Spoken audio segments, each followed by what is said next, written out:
fighting games have their fair share of intimidating characters, but if you ask us, the scary-looking fighters are the ones you have to worry about the least. Much more dangerous are the fighters that look cute and friendly, but then deliver a savage beatdown, leaving you not only KO'd, but also with a story that no one is going to believe. Anyway, here are our 7 favourite harmless-looking fighting game characters who were actually absolute beasts. Enjoy!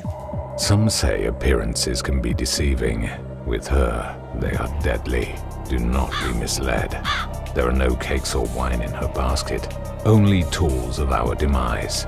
Behind her innocent, childlike face lies a heart blacker than any monster, and she is ready to hunt. The Darkstalkers series of horror fighting games has some deeply imposing characters, including more werewolves, mummies, and Draculas than you can shake a crucifix at. So you might think that the character Baby Bonnie Hood is going to have a hard time, seeing as she appears to be based on Little Red Riding Hood, the fairy tale character known for her red cloak and basket of old lady food.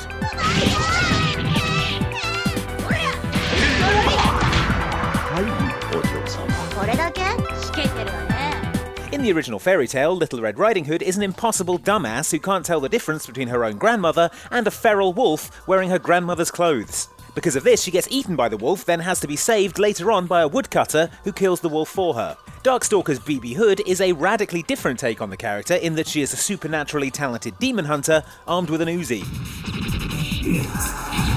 And that's not all. BB is also armed with a rocket launcher, a fire bottle, and a basket full of what we have to assume are bricks, judging by how much damage it does when she hits you with it. And if she offers you an apple, maybe don't accept. We may not have answered the question of who's afraid of the big bad wolf, but we can definitely cross BB Hood off the list.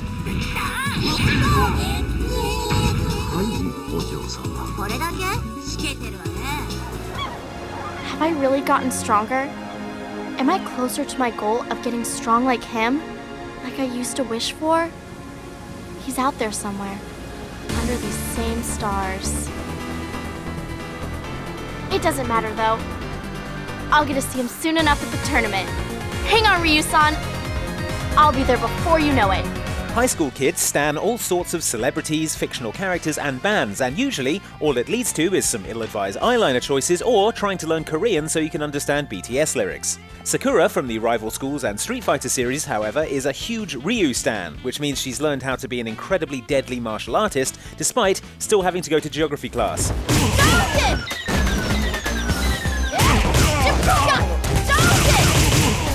Not content to just stick a Ryu poster on the inside of her locker door, Sakura has studied his moves and learned not only an array of deadly punches and kicks, but also unorthodox versions of his most powerful attacks, like the Hurricane Kick and the Dragon Punch.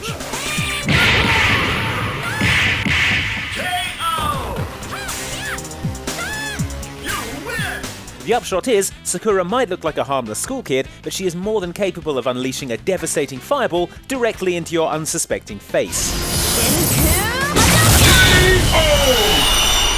At least she probably gets to hang on to all her lunch money.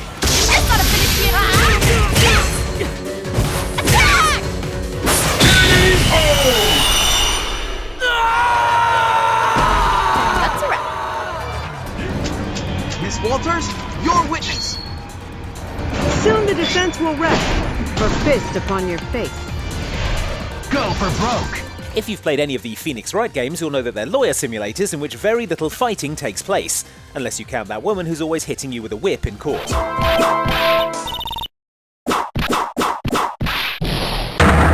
The point is, unless you're a prosecuting attorney, Phoenix isn't a very intimidating guy, which is why you might skip over him in favour of the more traditionally tough-looking superheroes and Street Fighters available to you in Marvel vs. Capcom 3. But behind the clumsy exterior, Phoenix, along with the assembled Ace Attorney cast, is an absolute beast, causing massive damage to his opponents by sneezing, hitting them with discarded evidence, and getting his assistant, Maya, to trip them up. I've got a bad feeling.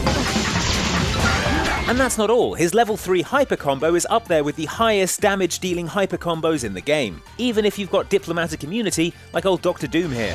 It's time to pay for your crimes. Take this. Hyper combo KO. Player 1 wins. How long have you been hiding this, Phoenix? I can't help but feel like this would have come in handy in court.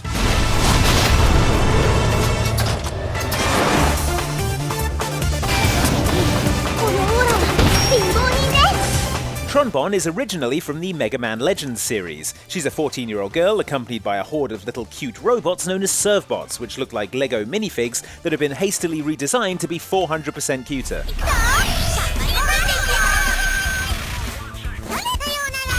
Again, this is Marvel vs. Capcom we're talking about, where your other choices of characters include superheroes, demons, and literal gods, so you might be tempted to skip the 14-year-old for someone with unbreakable adamantium bones, or a guy whose head is always on fire.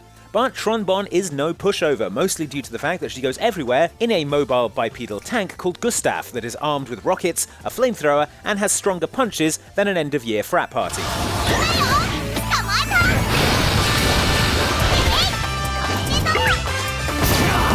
And then there's the Servbots, which are cute on their own, but decidedly less cute and more deadly in numbers.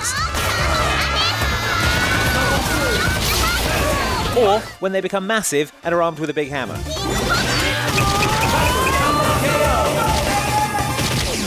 Okay, the squeaking is still pretty cute.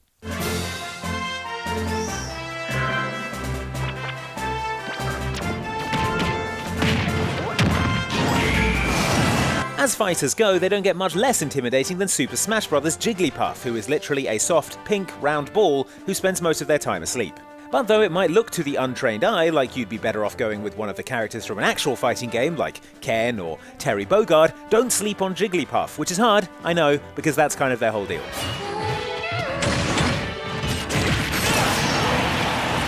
While Jiggly's endurance and ground game isn't great, they have a great air game thanks to a fast airspeed and high floatiness, but their secret weapon is the utterly ruinous move known as Rest, in which Jigglypuff falls asleep for 3 seconds and anything that touches them gets catapulted into space.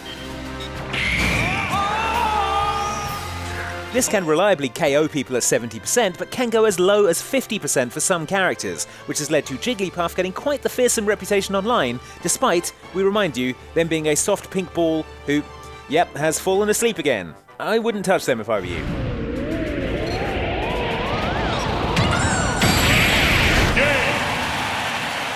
Told you.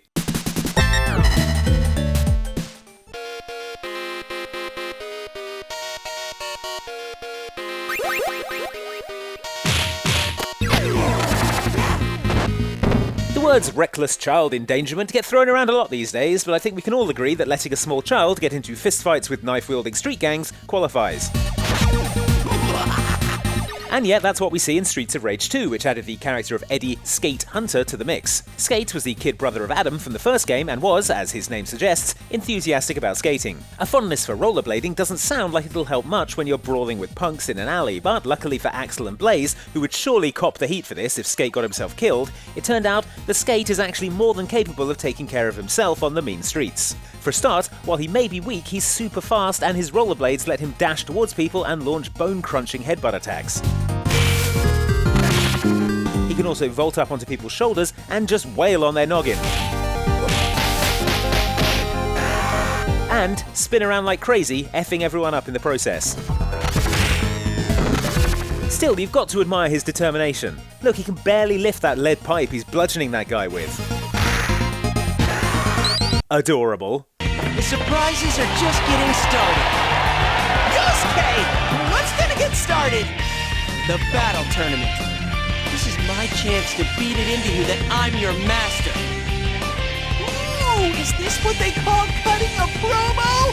This is starting to get exciting!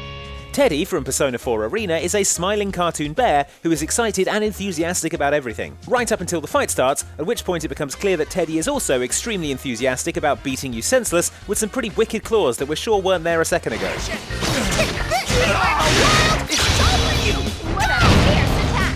Those unfamiliar with Teddie from other games in the Persona series might also be surprised to find themselves on the receiving end of, in no particular order, baseball bats, oversized boxing gloves, huge comedy cartoon weights, and, to cap things off, being sealed inside a robot, with a bomb, then fired into space where they explode in a shower of fireworks that look like Teddie's face.